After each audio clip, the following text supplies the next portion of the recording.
எல்லாருக்கும் வணக்கம். காந்திஜி இருந்து 72 வருடங்கள் ஆகுது. அவர் பிறந்தே 150 வருடங்கள் ஆகுது. இத்தனை நாள் ஆனாலும் அவருடைய ஃபிலாசபிஸ், அவருடைய ஐடியாலஜி, அவருடைய சித்தாந்தம், கருத்துக்கள், அவருடைய வாழ்க்கை முறை, entire life is still relevant and still matters. So இன்றைக்கி நம்ம பார்க்க போகிற டாபிக் அதுதான், 10 reasons why Gandhi still matters.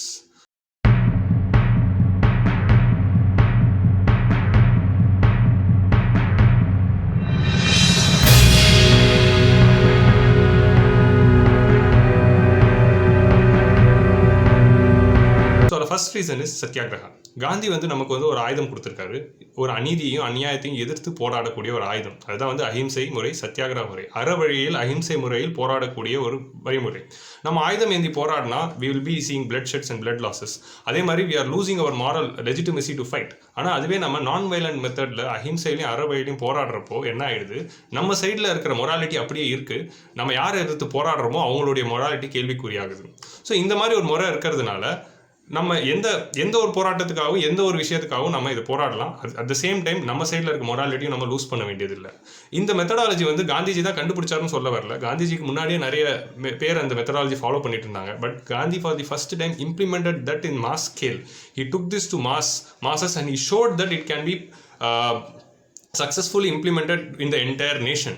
அவர் ஒரு எக்ஸ்பெரிமெண்ட்டாக இந்த டெக்னாலஜி அப்ளை பண்ணி காட்டினதுனால it became a model for the entire world.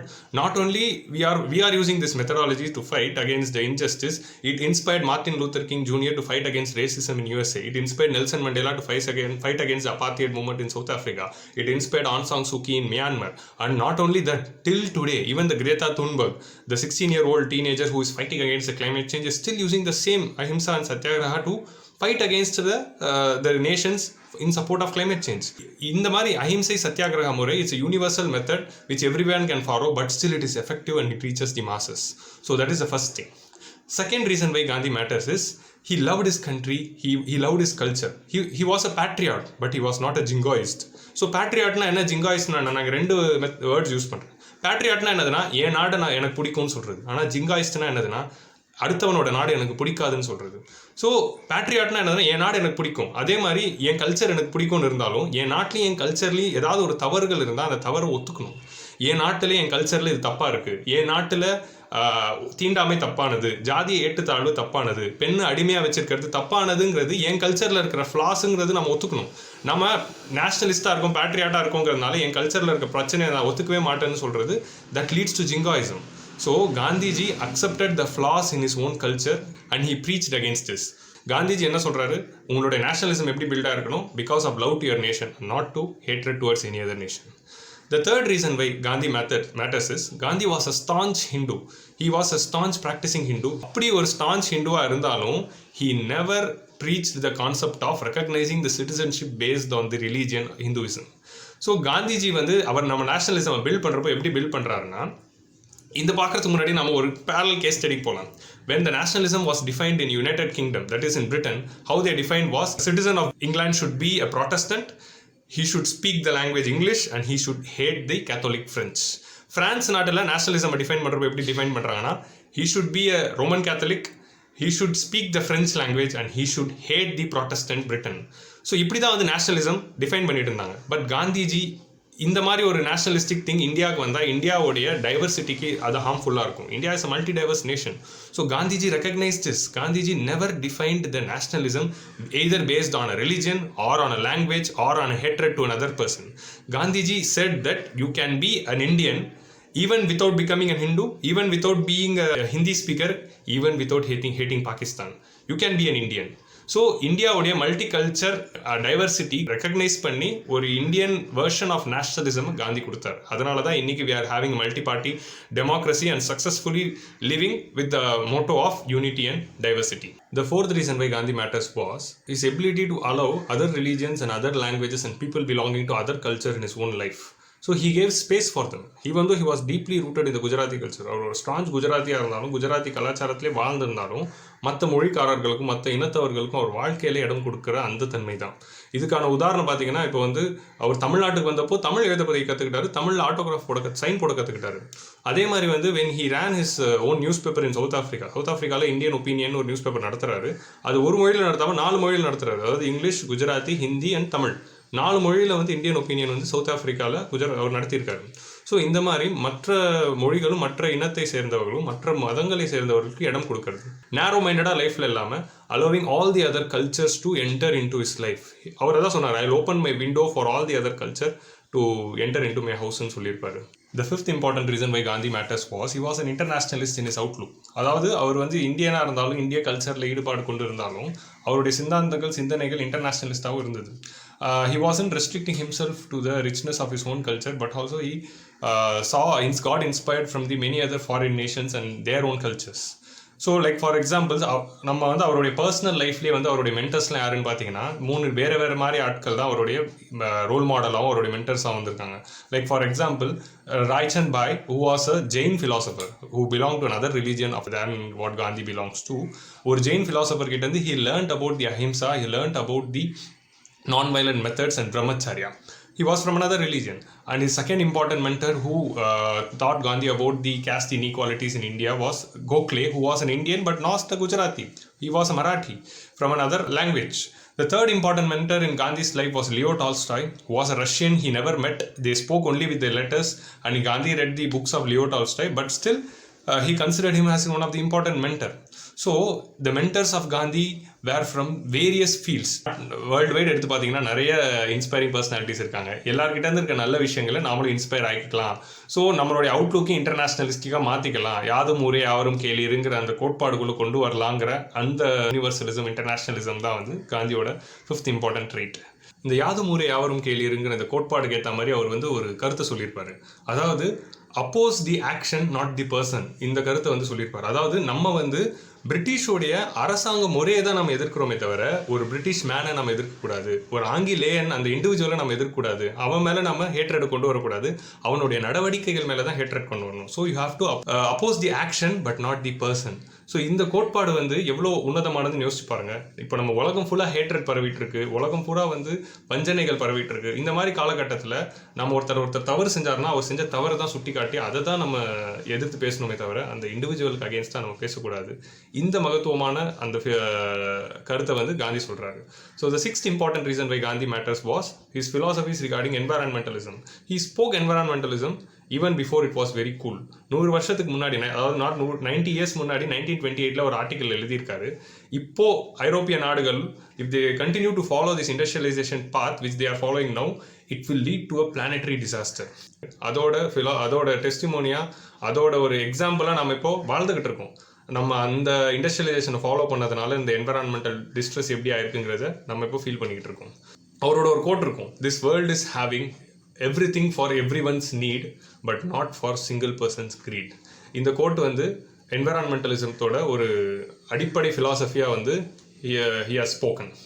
The 7th important reason why Gandhi matters was his ability to grow and change his ideologies. அதாவது மாற்றிக்கிட்டு இருக்கிறது. இப்போ நம்ம வந்து ஒரு கோட்பாடில் இருக்கோம். நம்ம வந்து ஒரு ரேசிஸ்டாக இருக்கலாம், ஒரு கேஸ்டிஸ்டாக இருக்கலாம், ஒரு மதவாதமாக இருக்கலாம், ஒரு ஜாதி வெறி பிடிச்சவராக இருக்கலாம். அதில் வந்து இருக்கலாம்.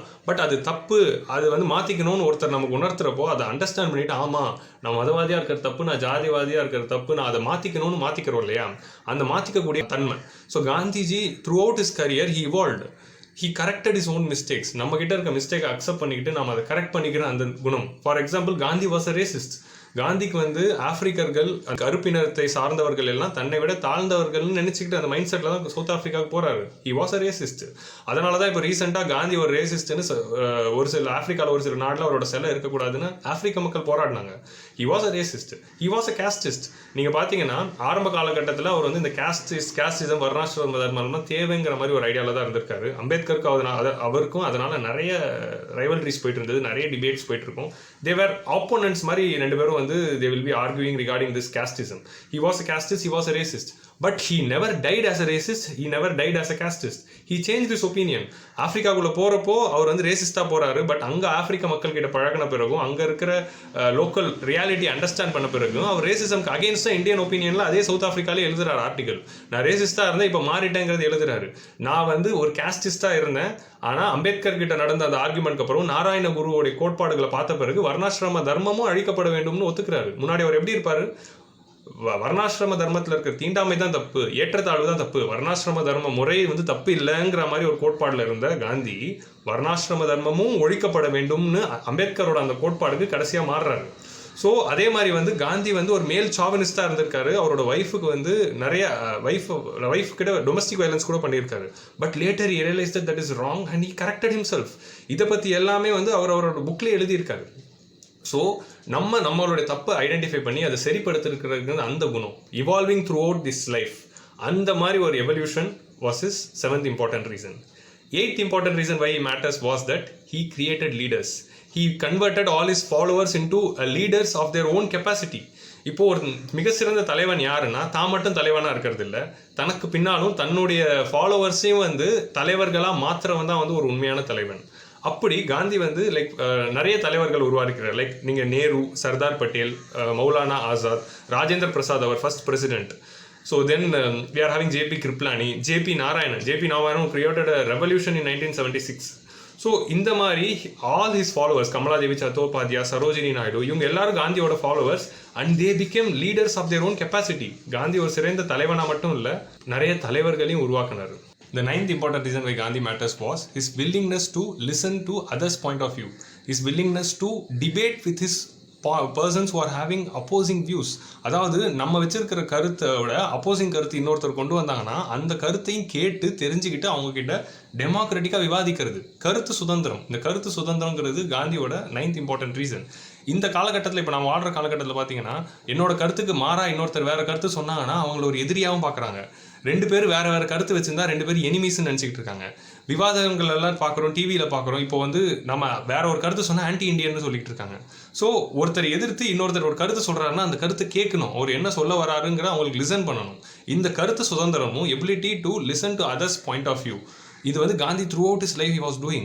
ஃபார் எக்ஸாம்பிள் அம்பேத்கர் கிட்ட he had a lot of debates with Ambedkar regarding caste and varnashrama dharma throughout his life.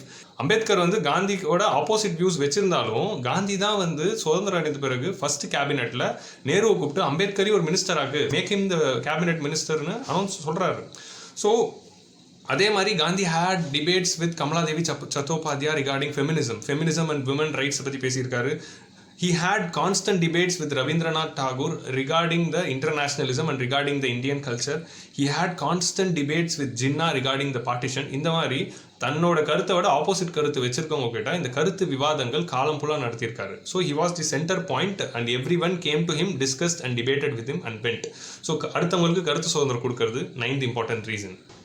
And 10th important reason why Gandhi matters was, the last reason was his transparency towards his life. நாம இவ்வளோ நாளாக காந்தி பற்றினா நான் சொன்ன Gandhi was a racist, Gandhi was a casteist, Gandhi was a மேல் சாவினிஸ்ட், அவருடைய wifi கை நீட்டி அடிச்சிருக்காரு. இந்த மாதிரி ஒரு சில தப்பான விஷயங்களும் காந்தி பண்ணியிருக்காரு. இதெல்லாம் எப்படி நமக்கு தெரியும்? ஏன்னா காந்தியே அதை சொல்லியிருக்காரு. அவருடைய மை எக்ஸ்பெரிமெண்ட் வித் ட்ரூத்ல இதை பற்றி எல்லாத்த பற்றியும் எழுதியிருக்காரு. So he was transparent with is life. அவரோட லைஃப்பில் ஒரு விஷயத்தையும் வெளிப்படையாக மக்களுக்கு சொல்லிட்டு இருந்தார், மக்களுக்கு இல்லை காட்டிட்டு இருந்தார். அது எப்படி இருந்ததுன்னா, anyone can walk into his ashram, anyone can talk with Gandhi, anyone can debate with him, anyone can discuss with him, and at the one fine day anyone can enter his ashram and kill him too. அந்த அளவுக்கு வரைக்கும் டிரான்ஸ்பரண்டாக ஓப்பனாக வச்சிருந்தாரு. அந்த காலத்தில் காந்தி வாழ்ந்த காலகட்டத்தில், அதாவது 1947 சுதந்திரத்துக்கு அப்புறம், அப்போ வந்து இந்தியன் பொலிட்டிக்கல் சீன்லேயே ஒரு முக்கியமான பர்சனாக இருந்தது காந்தி தான். அப்படிப்பட்ட politically important person, without any security, without any பந்தா, he was casually living in an ashram. Anyone can enter and anyone can talk with ஹிம்ங்கிற அந்த மாதிரி ஒரு சுதந்திரத்தோட தான் இருந்தார். யார் வேணா உள்ள வரலான்னு. அப்படி தான் கோட்சேவும் ஒரு ஆளாக வந்து அவர் சுட்டுட்டு போயிட்டார். So he led a transparent life. He wrote about his insecurities, he wrote about his mistake, and he kept his life transparent, and he never had a private life. So இப்படிப்பட்ட 10 important qualities காந்தி கிட்ட இருந்தது. அந்த qualities are still relevant and still it matters and they are universal. They are not going to die. That's why he is also called as the father of the nation. எதுக்காக தேசப்பிதான்னு சொல்கிறோம்? இதெல்லாம்னால தான். But Gandhi பற்றின நிறைய miss allegations, wrong facts, fake news வாட்ஸ்அப்பில் பரவுது, நிறைய வீடியோஸில் பரவுது, இந்த மாதிரி நிறைய நடக்குது.